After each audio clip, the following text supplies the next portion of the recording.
Hi, my name is Luis DeRosa with the Puerto Rican Summit being held today in Central Florida. And we take this opportunity to thank all the residents and all the business of this area. We this is the fourth annual that we're having this event here in Central Florida, in particular Orange County, for the sole purpose that this is where you have your largest concentration of Puerto Ricans. As you know, Puerto Ricans are the second largest Hispanic group and growing in the state of Florida. And today we have people from New York, from Puerto Rico, from Miami, Hillsborough. I mean, we're very excited. And today we have a special guest who's been at the forefront, not only a former elected official, but also a successful attorney here in Central Florida by the name of Tony Suarez, and we thank him for his support. Thank you very much, Louis, for the invitation. Well, I think it goes beyond that. You've not only here with us today because of our invitation, but you've also, behind the scenes, have been very supportive of our efforts to come here and to find ways where we can look for that common ground and work as a community to move forward. Well, I think that's the essence of what it means to be community. The Puerto Rican community is an extended family. It goes beyond Puerto Rico. There are as many Puerto Ricans now on the mainland as they are on the island. And we have been struggling in this with an identity crisis and to keep our cultural heritage solid and also advance within the general community of the United States.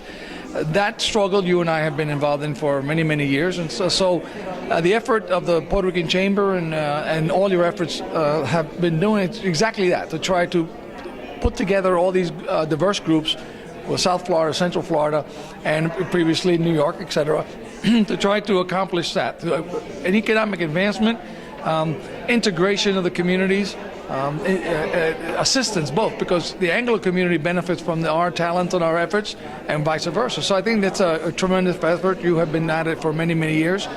And I think it's been successful. This is really growing into a very nice event. It's twice as big as I remember than it was last year.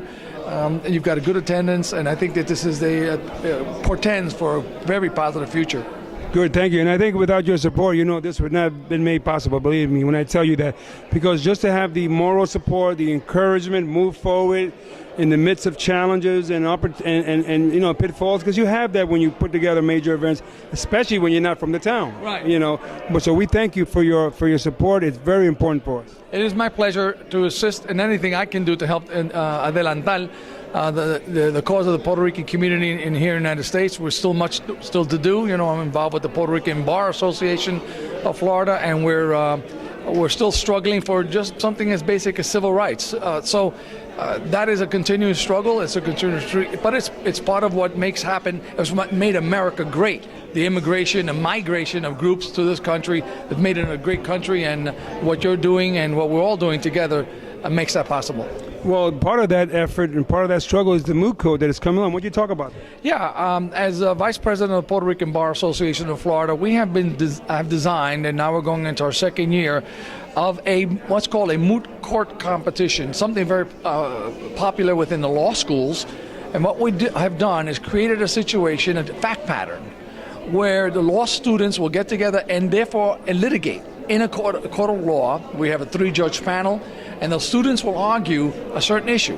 What we have designed in order to bring to prominence the issue of civil rights of Puerto Ricans is a question of whether or not the current status of Puerto Rican Americans who are citizens but cannot vote for President of the United States and do not have representatives in the National Congress, whether or not that is congruent. Is it constitutional within the scheme designed by the United States Constitution?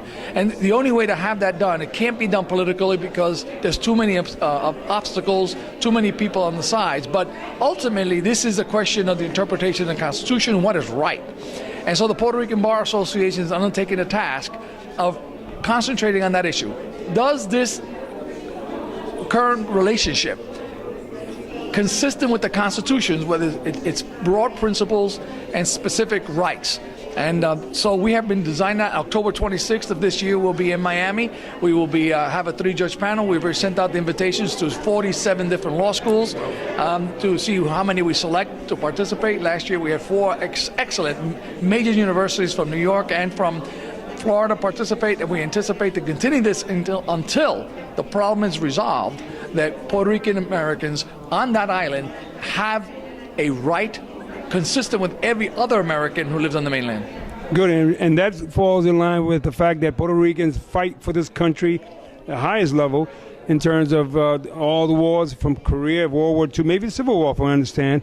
And we've always been there making our contribution. And I think that's very key to what we're doing in the future. So thank you for your efforts. I look forward to the moot court. It's on October 26th down in Miami Beach. We welcome everyone to please come. If you want some more information about that, why don't you give your number? Yeah, my website, www.anthonysuarezlaw.com. You can send me an email, let me information about the moot court, MOOT, moot court competition. Good. Thank you. Thank you, Tony, and thank you for your support. Thank you.